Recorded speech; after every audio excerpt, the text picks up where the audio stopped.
What's up, what's up, what's up? This is Agency Express back at you with another pro tip for my truck drivers and my dispatchers out there. Today, I'm going to be dropping game on what to do when something goes wrong with the truck or the load. All right, let's go. All right, so things happen in trucking every day. Everybody knows this. You know this, the brokers know this, the dispatchers, everybody, the shippers, receivers, everybody knows this. But the number one rule you want to do when something happens is communicate. That's the first thing you do. If you have a dispatcher and your truck breaks down, something's wrong with the load, you want to immediately call your dispatcher and let them know. If you don't have a dispatcher, if you are the owner operator and you're handling everything within your business, you want to immediately contact the broker, because that's what the dispatcher would do if you hired a dispatcher.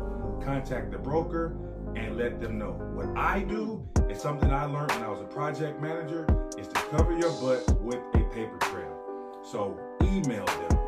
Email. You always want to have a paper trail. One thing I learned is people will say what they want to say over the phone, but when you show them proof on paper, they can't say nothing. So follow up first with the email. Second, as soon as you follow up with the email, call them. Because a lot of times, these brokers don't pay attention to their email. I've seen that 2 or 3 hours will go by, and then they'll hit you up, and just, hey, what's going on?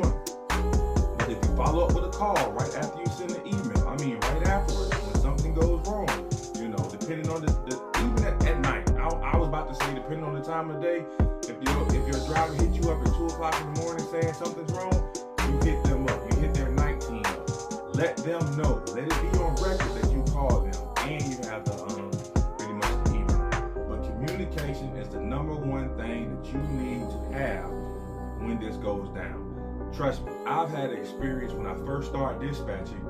Is a driver, had a power only driver.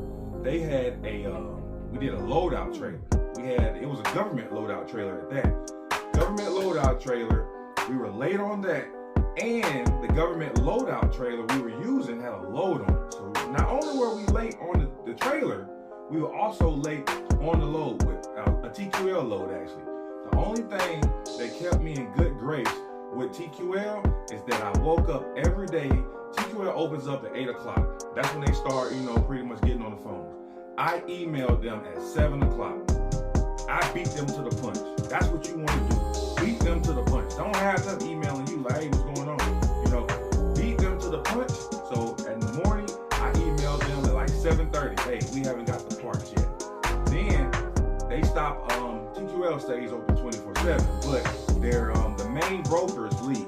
So pretty much at 5, I think probably like 4:50 or 3 o'clock, I would hit them with an email. Once again, beating them to the punch before they leave the office, because I knew they was gonna call me, right? Beat them to the punch. Hey, your truck is still down. I'll hit you with details in the morning. Beat the brokers to the punch when you have something wrong. That keeps you in good grace with the brokers. And that down the line, you're gonna have to book with this broker again. And trust and believe, they write in the notes, hey man, this guy, he fall off loads. Hey, we might not want to work with this guy anymore. His truck falling. You know what I'm saying? They always falling off on loads. They put them notes. Best believe they put those notes. And they see that when they actually an MC. Oh, you MC? Oh, we can't work with you. So beat them to the punch in the morning, and if you know the truck is not going to be ready, beat them to the punch at night. Trust me, they understand. I was late on this trailer and the load for 2 weeks. So if you late on the load for a day or two or an hour, trust me, it ain't the end of the world. I was late for 2 weeks on a load, and I've had it happen plenty of times. So communication is the name of the game. And actually, the TQL broker told me this, and I just kept apologizing because I was new in the game, just overly apologizing. He told me like, hey man, you cool with us, but it's about like 8 or 9 guys that's not cool with us, and they're going to be they're going to get some late fees because they're not communicating. That's another thing too I want to touch on. Don't super over apologize. You know what I'm saying? Apologize, be humble about the situation, but you don't want to say I'm sorry every time. You know what I'm saying? They know you're sorry, but you don't want to overdo it.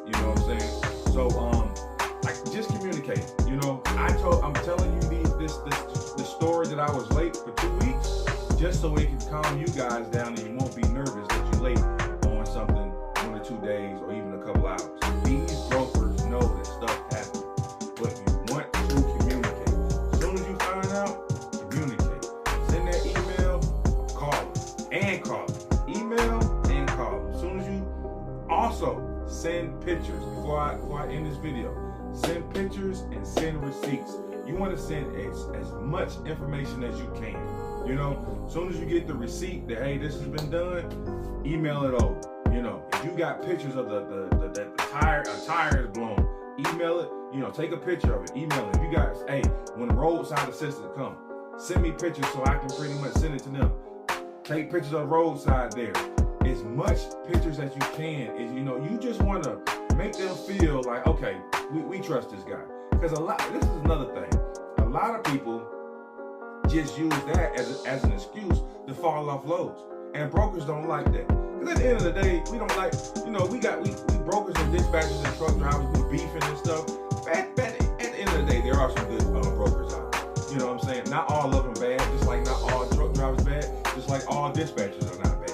There are some good brokers out there, and those brokers, they need that money to feed their family too. So when you call them off a load, that messes up their money. They were planning on going to Hawaii next month with that money, and you just messed it up. So when you send as much information, pictures and stuff, it's like, all right, this guy's telling the truth. He's just not trying to fall off a load and find another one. All right. So name of the game, communication, and give as much communication as you can. Beat the broker to the punch. Don't have the broker calling you, you know, hey, just like somebody owe you money.